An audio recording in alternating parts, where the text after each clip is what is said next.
Mga ka-farming, yan, magandang hapon sa ating lahat mga ka-farming, or tanghali, dahil alas 12:46 na po ng tanghali.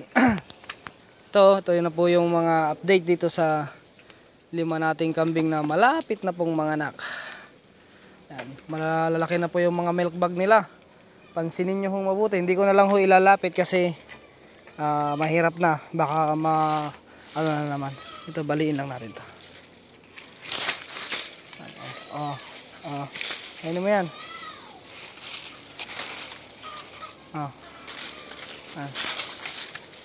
Kainin mo yan. Yan. Sige, binali ko na. Sige, abutin nyo. Kainin nyo. Yan po yung mga katawan ng mga kambing ho natin na malapit na hong mga anak. 5 po yan na magaganda na ang kanilang katawan. At malalaki na rin ho yung mga milk bag nila.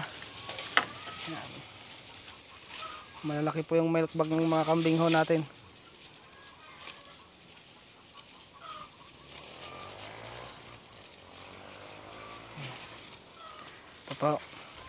Ito yung nadisgrasya na. May bukol, ayan, nagkalaman na. Yung bukol niya, nagkalaman. Diyos ko po. Kawawa naman. At buti na nga lang at hindi nakunan. Pansin ko dito sa mga buntis na to, mayat maya sila ihi ng ihi. Yan po. Yan, pansin nyo ho ba? Yan, mayat maya sila ihi ng ihi. Yan. Sinyalis po na malapit na talaga silang mga anak. Mayat maya sila ihi ng ihi, mayat maya sila poops ng poops.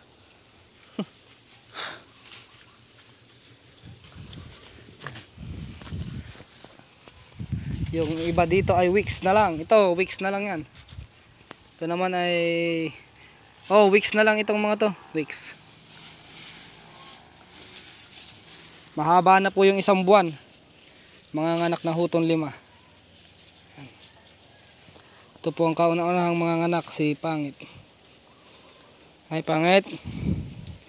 Naway puro babae ho sana ang iaanak ng ating mga kambing. Para na sa ganun naman ho ay hindi na ho tayo bibili pa ng gagawin nating inahin. Mas maganda pagka galing sa atin mismo. Tulad na ito, palahi ko talaga to. Yan, palahi ko talaga yan. Pati yan, yung puti na yan. Yun, mga palahi ko. Pero ang pinaka mahal sa mga kambing ko, para sa akin lang, yun, Bower. Di naman siya, F2 lang siya, F2 Bower. Pero maganda siya, F2. Kaya anak niya F3 na, sana babae nga. Yan. Hoy! Kawawang kawawa naman. Lagi na lang violente talaga tong kon na to. Pangit. Pangit, ay ganda. Higing violente ka sa mga kasama mo. Ito naman puro si Pakamot. Kaya po ganyan ang mga itsura niyan. Kaya nakikita niya parang may mga gel. Yan Hindi ho marumi yan, hindi po magaspang yan. Dahil ho yan sa hinog na mangga na pinapainom natin, matakaw Sinasawsaw pati ulo hanggang leeg. Ayan Mangga ho yan. Pati yung isa, kala mo may gel Ayan Kita nyo? Kala nyo may gel Wala, matakaw talaga yan. Sa mga mangga. Ayan may ebidensya pa Mas matakaw kasing uminom ang mga kambing pagka may halong mangga. Yun lang ho ang masasabi ko. Mas matakaw uminom ang mga kambing pag hinahaluan ng mangga.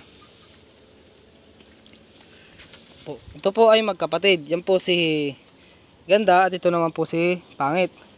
Ayun naman po si Inday. At ayun naman po si Pia.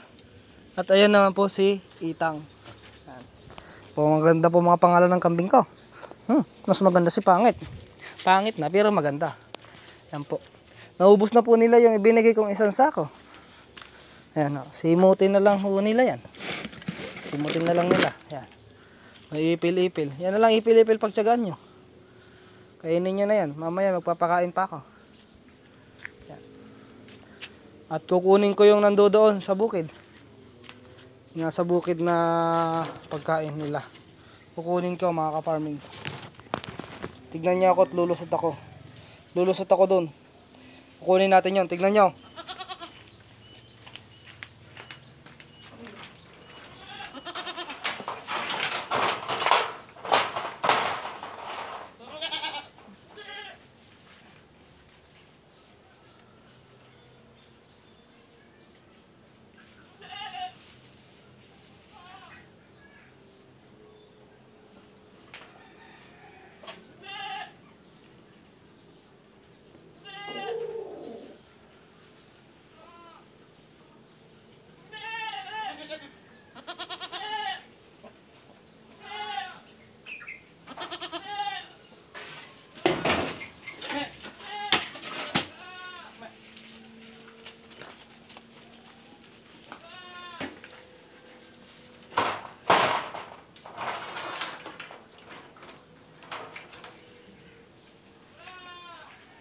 Kainin niya.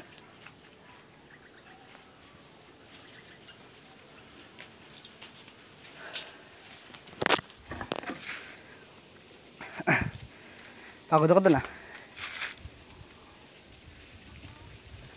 Ikainin niya yan. Baging ho yan, baging.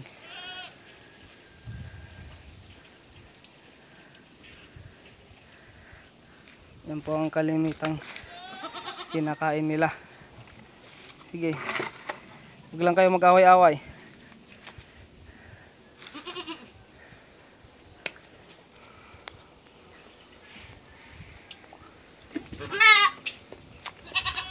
Ang hilig mong mang-away.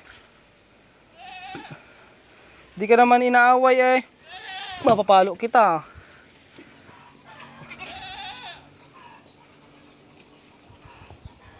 Hilig mong mang-away, di ka naman inaano. Ikaw rin naman kasi, mahina kang klaseng nila lang. Ha? Yung mga pagkain dito, ayan o, pagkain. Kung saan ka kasi pumupunta. Naaway ka tuloy ng... Kuhan.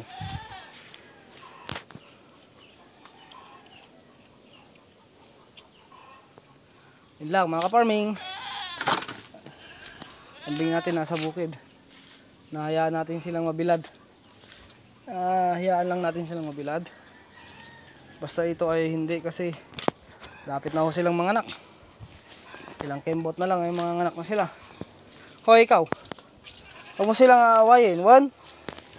Naaway mo sila. Init-init na nga eh. Puro tigi-isa pa lang iaanak nito mga ka-farming kasi first time nilang mga anak. Kaya tigi-isa pa talaga to. Saan na pupunta? Ha? Saan pupunta? Kumain ka doon. Ikan. Nalabas ka na naman.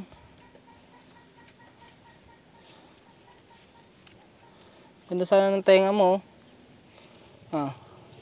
Balik ko lang kasi.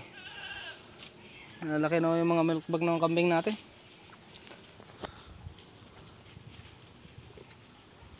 Red bower ho ang ipinagbubuntis niya rin. Ano yung magiging itsura nito? Full blood red bower. Ito naman Anglo. Itim na Anglo ang pinagbubuntis nito. Upgraded Anglo. Yun naman si Tubal.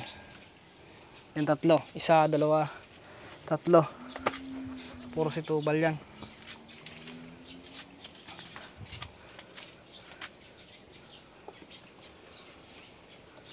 Kumain lang kayo ng kumain. Titignan ko sa listahan ko kung kailan ito. Titignan ko dito sa YouTube ko kung kailan ito pwedeng manganak. Yan lang mga ka-farming. Peace out!